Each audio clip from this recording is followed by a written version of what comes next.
자, 지금부터 정치권 소식 저희가 살펴볼 텐데 정치의 맥락과 이면을 짚어줄 전문가분들과 함께합니다. 안녕하십니까?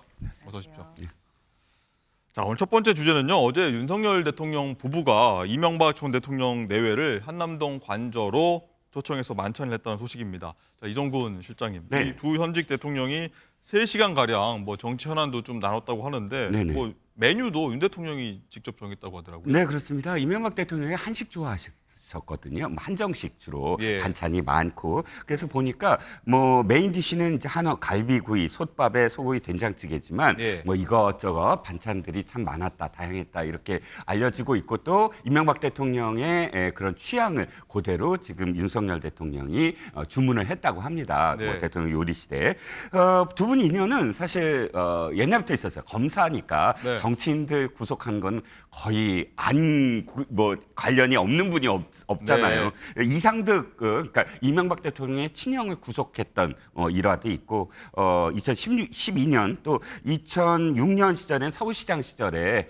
뭐 이 현대차 로비 사건으로 또 직접 소환해서 뭐 네. 수사를 했던 그런 악연이 분명히 있긴 있었습니다. 악연이 있네요. 그런데 최근 들어서는 어쨌든 뭐 사면 복권을 실시했고 또 윤 대통령의 부친 윤기중 교수의 부친상에 직접 조문을 왔기 때문에 오늘은 또 거기에 대한 답례의 어떤 성격을 좀 어저께 만찬은 띄었다고 합니다. 그렇군요. 또 묘한 인연으로 좀 얽힌 두 사람인데, 근데 왜 이 타이밍에 만난 건지 많은 분들이 좀 궁금해합니다. 뭐 한동훈 대표도 이전 대통령 만날 거라고 하더라고요. 네, 이명박 대통령과 박근혜 대통령은 사실 보수 우파가 낳은 두 축이잖아요. 그런데 검사 출신의 대통령으로서 사실 아까도 제가 좀 악연 말씀을 드렸지만 네.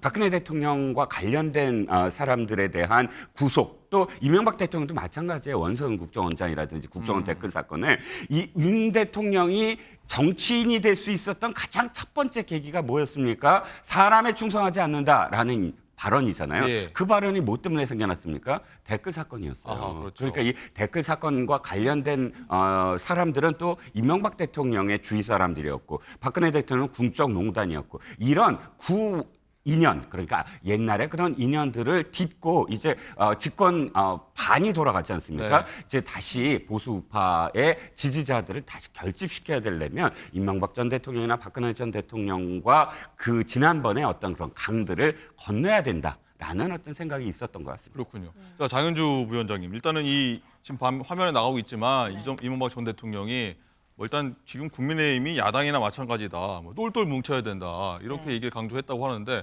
똘똘 뭉쳐야 한다, 뭐 어떤 뜻이라고 보십니까? 특히 이제 정권 재창출을 위해서는 당정이 하나가 돼야 된다, 뭐 이런 말도 덧붙였다고 예. 지금 전해지고 있는데요. 아무래도 지금 최근에 그러니까 오늘 이제 김경수 전 지사 복권이 확정이 되었는데요. 네. 그 관련해서 한동훈 대표가 반대 의견을 표력하면서 대통령실과 갈등을 빚는 것 아니냐 이런 이야기들이 나왔었거든요. 아무래도 그런 여러 가지 국면에서 이명박 전 대통령이 조언을 한 것 아니겠느냐라는 생각은 듭니다. 그러나 저는 국민의 한 사람으로서 조금 아쉬운 부분은요. 어떤 점일까요? 이명박 전 대통령은 어쨌든 전직 대통령이기 때문에 단순히 윤석열 대통령에게 정권 재창출을 위해 당정이 똘똘 뭉쳐야 된다. 이런 조언을 넘어서서 지금 현재 국가가 당면한 경제 위기 상황 그리고 민생 위기 상황에서 어떻게 하면 여야 간의 협치를 통해 이런 위기를 극복할 수 있을 것인지 이런 부분들을 전직 대통령으로서 국민 통합적인 메시지를 줬으면 어떨까 하는 아쉬움은 좀 남는 지점이었습니다. 그렇군요. 지금 화면에 나오는 것처럼 원전 수주, 최근에 체코 원전 수주 사업을 우리 쪽에서 따냈는데 이명박 전 대통령이 앞에 있었기 때문에 할 수 있었다 이런 얘기까지 나눴다고.